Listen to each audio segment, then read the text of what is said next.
देते हैं, उसके हाथ पैर बांध देते हैं और वो उस पर वो दवा इंजेक्ट करते हैं जो अभी अभी सेबास्टियन ने इन्वेंट की है, जिससे गायब हुआ जीव वापस अपने अस्तित्व में आ सकता है। और जब वो उसके अंदर वो दवा इंजेक्ट करते हैं तो उस गोरिल्ला को बहुत प्रॉब्लम होती है, उसकी दिल की धड़कन बढ़ना शुरू हो जाती है और ऐसा लगता है कि अब गोरिल्ला नहीं बचेगा। लेकिन वो उसके दिल में शॉक लगाते हैं, करंट का झटका देते हैं और धीरे धीरे ये दिखाते हैं कि उसकी दिल की धड़कन स्टेबल होना शुरू हो जाती है और एक एक वेन करके उसकी पूरी बॉडी धीरे धीरे विजिबल हो जाती है और गोरिल्ला वापस अपने पूरे अस्तित्व में आ जाता है। ये देखकर वहां पर जितने भी साइंटिस्ट होते हैं वो सारे खुश हो जाते हैं क्योंकि उनका आविष्कार सफल हो गया। अब यहाँ पर जितने भी प्रयोग चल रहे होते हैं, जितनी भी रिसर्च चल रही होती है, ये सब आर्मी के लिए चल रही होती है और आर्मी के साथ उनकी मीटिंग होती है जिसमें सेबास्टियन झूठ बोल देता है कि अभी मुझे कामयाबी नहीं मिली। वो बोलता है कि मुझे कुछ और वक्त चाहिए। आर्मी वाले बोलते हैं कि हम तुम्हें पहले बहुत वक्त दे चुके हैं और जल्दी से तुमने इसका आउटपुट नहीं निकाला तो हम तुम्हारी जगह किसी और को हायर कर देंगे। अब जब वो वहां से बाहर निकलते तो लिंडा और मैट जो उसके साथ उस मीटिंग में गए होते हैं वो बोलते हैं कि तुमने झूठ क्यों बोला। वो बोलता है क्योंकि मैं इस दवा को इंसान पर प्रयोग करना चाहता हूं, यानी कि अपने आप पर प्रयोग करना चाहता हूं। और वो अपनी पूरी टीम से मिलता है और उन्हें झूठ बोलता है कि आर्मी ने हमें ये दवा इंसान पर प्रयोग करने की इजाजत दे दी है और मैं इसे अपनी बॉडी पर प्रयोग करना चाहता हूं। और लिंडा और मैट भी उसका इस झूठ में साथ देते हैं और इसके बाद सेबास्टियन अपनी बॉडी में गायब होने वाली दवा को इंजेक्ट करवाता है। उससे बहुत पेन होता है और फाइनली वो गायब हो जाता है। लेकिन गायब होने के साथ साथ वो बेहोश भी हो जाता है और उसे होश में आने में 17 घंटे लगते हैं। और जब वो होश में आता है तो उसे रोशनी बर्दाश्त नहीं हो रही होती। वो बोलता है कि लाइट्स बंद करो और सारी लाइट्स बंद कर दी जाती है। सेबास्टियन अब पूरी तरह गायब है। उसका चेकअप करते हैं और उसकी बॉडी पूरी तरह से नॉर्मल होती है और धीरे धीरे उसके आसपास जितने भी लोग होते हैं, स्पेशली जो गर्ल्स होती हैं, उन्हें कंफर्टेबल नहीं लगता, उन्हें सेफ नहीं लगता। उन्हें हमेशा से लगता है कि सेबास्टियन उनके आसपास है। इसके बाद 3 दिन हो जाते हैं और सेबास्टियन को वापस लाने का यानी कि विजिबल करने का वक्त आ जाता है और वो उसके अंदर वो वाली दवा इंजेक्ट करते हैं जिससे इंसान दोबारा दिखना शुरू हो जाएगा। और जब वो उसके अंदर वो दवा इंजेक्ट करते हैं तो सेबास्टियन को बहुत पेन होता है, वो विजिबल नहीं हो पाता और वो मरते मरते बचता है। इसके बाद सेबास्टियन के लिए एक मास्क बनाया जाता है ताकि सब उसे देख सके। और आज सेबास्टियन को पूरे 10 दिन हो चुके हैं जब वो अदृश्य है और इस बात से सेबास्टियन बहुत चिढ़ जाता है, बहुत परेशान होता है और इसी के चलते उसकी मैट से बहस भी होती है। वो मैट पे बहुत चिल्लाता है। वो बोलता है कि पिछले 10 दिनों में तुमने मुझे जितनी सुइयां चुभाई है, जितना रोशनी में जलाया उसको मैं ही जानता हूं। दरअसल अब सेबास्टियन की दिमागी हालत भी कुछ अलग होती जा रही है। वो पिछले 10 दिनों से गायब है और परेशान हो चुका है और वो यहां से निकलना चाहता है। और एक दिन सेबास्टियन बहुत उब जाता है और वो लैब से निकलकर अपने घर जाता है। और जब वो घर जाता है तो वो देखता है कि उसकी पड़ोस में एक लड़की होती है जो नहाने के लिए जा रही होती है। दरअसल सेबास्टियन की इस लड़की पर काफी वक्त से नजर होती है। इसके बाद सेबास्टियन अपना मास्क उतार देता है और उसकी डोरबेल बजाता है। जब वो बाहर आती है तो देखती है वहां पर कोई भी नहीं होता। दरअसल सेबास्टियन इनविजिबल होता है और वो उसके घर के अंदर घुस जाता है और अंदर घुसने के बाद वो उस लड़की का बहुत बुरी तरह से रेप करता है। इसी बीच लिंडा सेबास्टियन के घर जाती है और वो देखती है कि उसका मास्क उतरा हुआ है और इस बात से लिंडा बहुत डर जाती है। इसके बाद वो वापस लैब में आती है और वो सब डिस्कस करते हैं कि सेबास्टियन किसी के लिए भी खतरा हो सकता है क्योंकि वो बिना मास्क के घूम रहा है। और तभी वहां पर सेबास्टियन आ जाता है। लिंडा बोलती है कि आज के बाद अगर उसने ऐसा किया तो वो कमेटी को सब कुछ बता देगी।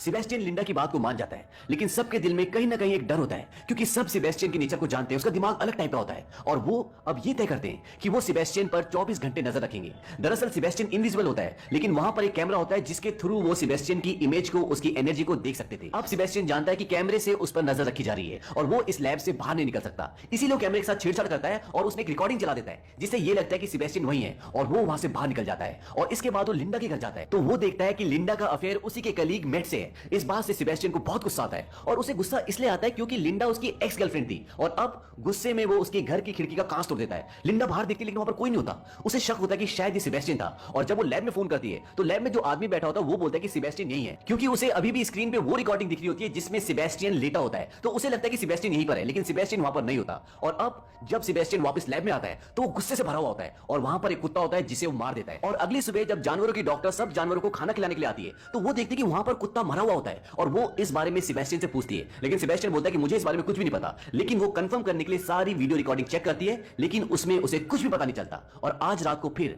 सेबास्टियन लिंडा के घर जाता है और लिंडा को शक हो जाता है कि जरूर यहां पर कोई ना कोई है। इस बार वो खुद लैब जाकर देखती है और वहां जाकर उसे पता चलता है कि सेबास्टियन ने उन्हें बेवकूफ बनाया है। दरअसल सेबास्टियन वहां पर होता नहीं है और वो ये डिसाइड करती है कि वो सारी रिपोर्ट इस पूरे प्रोजेक्ट के हेड को यानी कि डॉक्टर क्रैमर को बताएगी। और अब मैट और लिंडा डॉक्टर क्रैमर के पास जाते हैं और उन्हें सब कुछ बता देते हैं। ये सुनने के बाद डॉक्टर क्रैमर को बहुत गुस्सा आता है, बहुत निराश होते हैं और वो मैट को और लिंडा को इस प्रोजेक्ट से निकाल देते हैं। और उनके जाने के बाद डॉक्टर क्रैमर ये बात अपने बाकी साथियों को भी बताना चाहते हैं और फोन करते हैं लेकिन उनका फोन डेड होता है। दरअसल सेबास्टियन वहां पर पहुंच चुका होता है और वो डॉक्टर क्रैमर को स्विमिंग पूल में डुबाकर मार देता है। अगली सुबह सेबास्टियन लैब में वापस आ जाता है और यहीं पर ये दिखाते हैं कि लिंडा और मैट डॉक्टर क्रैमर के फोन का इंतजार कर रहे होते हैं क्योंकि आज वो एक मीटिंग बिठाने वाले थे लेकिन उनका फोन नहीं आता। और जब लिंडा उनके घर पर फोन करती है तो उसे पता चलता है कि उनकी पानी में डूबकर मौत हो गई है। इसके बाद लिंडा ये डिसाइड करती है कि वो इस प्रोजेक्ट के बारे में सबको बता देगी, क्योंकि अभी तक जितने भी लोग इस लैब के अंदर है वही जानते हैं कि सेबेस्टियन इनविजिबल है, इसके अलावा कोई भी नहीं जानता। और जब वो फोन करती है तो उसका फोन भी डेड हो जाता है। अब वो वहां से बाहर निकलने की कोशिश करते हैं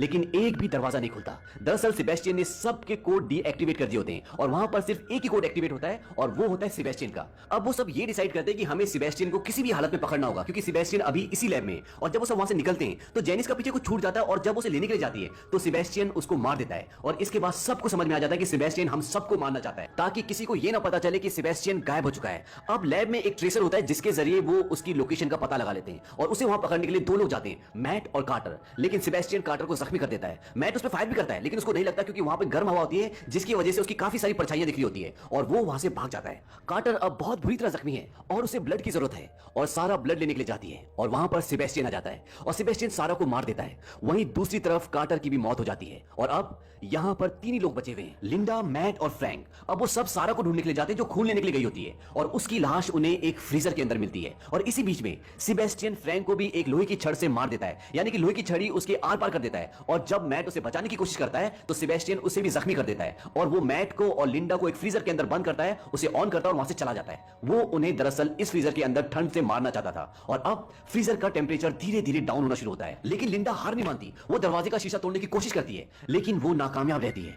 और मैट बेहोश है क्योंकि वो जख्मी है। वहीं दूसरी तरफ ये दिखाते हैं कि सेबेस्टियन पूरी तरह से तैयार होता है। वो एक नाइट्रो ग्लिसरीन बॉम्ब बनाता है, उस पर टाइमर सेट करता है और वहां से निकलने की तैयारी करता है। और यहां पर ये दिखाते हैं कि लिंडा भी एक मैग्नेटिक पावर से इस दरवाजे को खोलने की कोशिश करती है और वो कामयाब हो जाती है। दरवाजा खुलने के बाद वो मैट को उस फ्रीजर रूम से बाहर निकालती है और उसके सामने आग जला देती है, क्योंकि उसकी बॉडी बहुत ज्यादा ठंडी हो चुकी होती है। और अब वो उस तरफ जाती है जहां पर सेबेस्टियन है। सेबेस्टियन लिफ्ट से बाहर जा रहा होता है और दरवाजा बंद होने वाला होता है कि सामने लिंडा आ जाती है। उसके हाथ में एक सिलेंडर होता है, वो उसमें आग लगाती है और सेबेस्टियन को बहुत बुरी तरह से जला देती है। सेबेस्टियन जल चुका है और उसके सारे कपड़े जल चुके हैं तो वो धीरे धीरे गायब होना शुरू हो जाता है। सेबेस्टियन अब जख्मी है, गुस्से में है और वो किसी भी तरह से लिंडा को मारना चाहता है। इसके बाद लिंडा आग बुझाने वाली पाइपलाइन को ऑन कर देती है जिससे पानी गिरना शुरू हो जाता है और अब सेबेस्टियन हल्का हल्का दिखना शुरू हो जाता है। लेकिन वो लिंडा को बहुत बुरी तरह मारता है और उसकी गर्दन पर पैर रखकर उसका गला घोट रहा होता है और लिंडा लगभग मरने ही वाली होती है कि पीछे से मैट आ जाता है। उसके हाथ में लोहे का एक बहुत बड़ा रॉड होता है और वो उससे सेबेस्टियन के सिर पे बहुत जोर से मारता है जिससे सेबेस्टियन वहीं पर गिर जाता है। इसके बाद मैट लिंडा को उठाता है और वो वहां से जाने लगते हैं,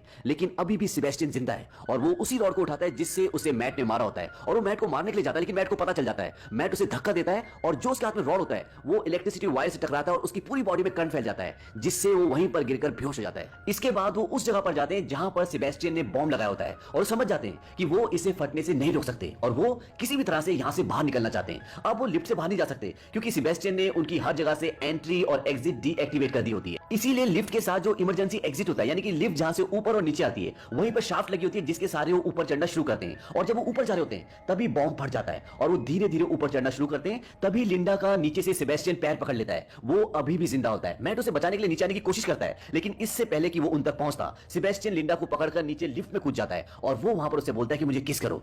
लिंडा उसे किस करती है और वो उस केबल को पकड़ लेती है जो लिफ्ट के साथ लगी होती है जिसके सारे लिफ्ट ऊपर और नीचे आती है और वो पैर से एक बटन दबाती है जिससे केबल लिफ्ट से अलग हो जाती है और सेबेस्टियन उसी लिफ्ट के साथ नीचे जाकर गिरता है और नीचे पूरी आग जल रही होती है जिसमें सेबेस्टियन जलकर मर जाता है और लिंडा धीरे धीरे ऊपर आ जाती है और ऊपर मैट होता है। वो दोनों गले मिलते हैं और इसी के साथ ये फिल्म